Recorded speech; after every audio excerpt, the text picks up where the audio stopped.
नमस्कार। खेत खजाना में आपका स्वागत है। आज रविवार का दिन है और अगस्त की तारीख है 13। आज वैसे तो मार्केट बंद है, बाजार सारा बंद है, लेकिन बंद बाजार की जो आवाज़ें हैं उनको सुन करके कुछ आपको रिपोर्ट्स देना ज़रूरी था। और आज बात करेंगे सरसों के साथ साथ ग्वार की भी, चना की भी, और थोड़ी सी चर्चा करेंगे नरमा कपास की। सबसे पहले आपसे वही विनम्र निवेदन, आप इस चैनल को सब्सक्राइब कर लीजिए और सब्सक्राइब करने के साथ साथ बेल आइकॉन को जरूर प्रेस कीजिए ताकि वीडियो अपलोड होते ही सबसे पहले आप तक पहुंचे। आज सरसों के बाजार में कोई खबर तो नहीं है, कोई बाजार भाव की भी जानकारी नहीं है, लेकिन लगता ऐसा है कि कल जिस ढंग से 3.25 साढ़े 3 लाख बोरी की आवक रह गई थी, परसों 5.25 लाख बोरी की आवक थी और कल घट गई इतनी आवक क्योंकि 2 दिन में बाजार टूट रहा था। तो ऐसे लगता है कि जो घटे भाव के अंदर है वो सरसों की बिकवाली रोकती है, चाहे वो किसान है, चाहे वो व्यापारी है, चाहे वो स्टॉकिस्ट हैं। स्टॉकिस्टों के पास भी पिछले साल का माल भी पड़ा है। तो इस करके लगता ये है कि कल जो आने वाला सोमवार का दिन है उसमें अगर सरसों का बाजार बढ़ेगा नहीं तो घटेगा भी नहीं। अब यहाँ पर ये जो गिरावट है वो थमनी चाहिए। और कल लगता ये भी है कि जो सोया और पाम तेल है, जो विदेशी तेल है, उनके अंदर भी हल्का फुल्का सुधार हो सकता है।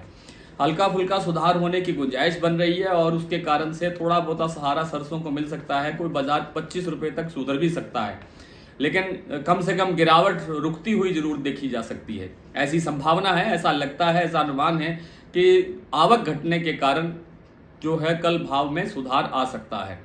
आवक नहीं घटेगी, आवक में अगर मान लीजिए फिर कल 5.25 लाख बोरी की आवक हो जाती है या 5 लाख प्लस आवक हो जाती है तो शायद बाजार स्टेबल से थोड़ा 25 रुपये डाउन आ सकता है। अगर आवक नहीं घटती है, आवक नहीं बढ़ती है, क्षमा करें, आवक नहीं बढ़ती है तो बाजार 25 रुपये प्लस हो सकता है। और सरसों के अंदर अब और ज़्यादा गिरावट की गुंजाइश नहीं है, बाजार इसको फिर से रिकवर करने की पोजीशन में है। संभावना पूरी है, गुंजाइश पूरी है। बाजार अभी क्योंकि पूरा का पूरा त्योहारी सीजन हमारे सामने है और त्योहारी सीजन के अंदर हमारे पास बेशक हमारे पास जो विदेशी आयातित तेलों का बहुत बड़ा भंडार हमारे पास पड़ा हुआ है, लेकिन सरसों तेल की एक अपनी चाल होती है, अपनी गति होती है, अपनी दिशा होती है, अपनी गिरफ्तार होती है। उस करके सरसों में थोड़ा बहुत सुधार हो सकता है। ये ध्यान रखिए कि बहुत बड़ी तेजी की संभावना नहीं है। बहुत बड़ी तेजी का मतलब ये है कि सरसों फिलहाल कोई 7-8 हजार होती हुई दिखाई नहीं दे रही है। सरसों के अंदर जो बाजार हमने 6,000 रुपये छोड़ा था सर जयपुर का, सरसों वापसी एक बार 6,000 तक वापसी आएगी और उसके बाद हो सकता है कि 200 रुपये तक का सुधार और दिखा दे। उसमें भी 10-15 दिन का समय लग सकता है। बात कर लेते हैं ग्वार की। तो ग्वार के बारे में आज थोड़ी सी और स्टडी किया है कि चारों तरफ जो गंगानगर हरियाणा बेल्ट है, हनुमानगढ़ जिला है, गंगानगर हनुमानगढ़ को इकट्ठा रखिए और उसके बाद बीकानेर, चूरू, आगे जोधपुर तक, जैसलमेर तक, चारों तरफ जहां जहां भी ग्वार की खेती होती है वहां पर बरसात का बहुत अभाव है। फसलें बुरी तरह से झुलस रही हैं और फसलों का जो समय है, इस समय बरसात की बहुत आवश्यकता है। अगस्त का 15 एक पखवाड़ा समझिए कि जा चुका है, कल परसों में 15 अगस्त आ जाएगी और अगर अगस्त के अंतिम सप्ताह तक भी बरसात नहीं होती है, आगामी 10 दिन के अंदर बरसात बहुत जरूरी है, मान लीजिए 15 दिन के अंदर भी बरसात होती है तो फसल को थोड़ा बहुत कोई ऑक्सीजन मिल सकता है, कोई जीवन दान थोड़ा बहुत मिल सकता है। अगर इस समय बरसात नहीं होती है, इन 15 दिनों में, 10 दिनों में बरसात नहीं होती है, तो फिर आने वाले सितंबर में भी उस बरसात का कोई अर्थ नहीं रह जाएगा, कोई मतलब नहीं रह जाएगा। और उस बरसात से, सितंबर की कोई बरसात अगर होती है तो उसको जो बहुत ज़्यादा लेट बिजाई हुई है उस फसल को थोड़ा बहुत फायदा हो सकता है। इसलिए बाजार 2-3 दिन से आप देख रहे हैं कि बहुत तेज रफ्तार से बढ़ रहा है। हाजिर मंडियां 6200 से ऊपर जाकर के बिक रही हैं। कुछ मंडियों में 6225 रुपये तक का भाव देखने को मिला है और जो वायदा बाजार है उसके अंदर भी बहुत अच्छा उछाल देखने को मिल रहा है।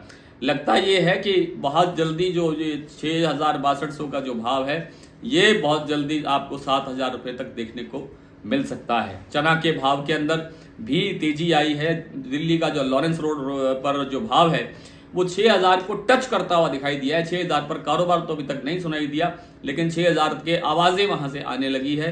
बाजार में कुछ बोल ऊंचे सुनाई देने लगे हैं, इसलिए कि अब जो आवकें हैं वो घट रही हैं। राजस्थान की कुछ मंडियों में, गंगानगर हनुमानगढ़ जिले की जो ये नोर भादरा की लाइन की जो मंडियां हैं उनमें भी अब आवक सिमटने लगी है। लोग रोकने लगे हैं चना को और जो दूसरे राज्यों का जैसे एमपी का चना है उसमें पहले से ही आवक जो है बहुत कम रह गई थी। जो नेफेड की जो बिकवाली हो रही है वो भी बहुत ऊंचे रेटों पर हो रही है, इसलिए लगता ये है कि बाजार 6000 को थोड़ा बहुत क्रॉस कर सकता है और उसके लिए समय लग सकता है। 6000 का आवाज तो अब आ चुकी है, तो 6000 तो बिकी जाएगा, लेकिन 6000 से हो सकता है थोड़ा बहुत आगे भी चला जाए।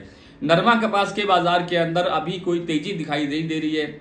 हालांकि कल बिनोला तेल और बिनोला खल के अंदर तेजी आ रही है, आती हुई दिखाई दे रही है। कल बाजार अच्छा खुलना चाहिए सोमवार को बिनोला खल में, लेकिन नरमा कपास के अंदर कोई सुधार होता हुआ दिख नहीं रहा है। 100-200 रुपए की गुंजाइश थी, वो मैंने आपको पहले बताया था कि 100-200 रुपए का सुधार हो सकता है, और वो सुधार उतना हो चुका है। आज इतना ही, कल आपसे फिर मुलाकात होगी, तब तक के लिए नमस्कार।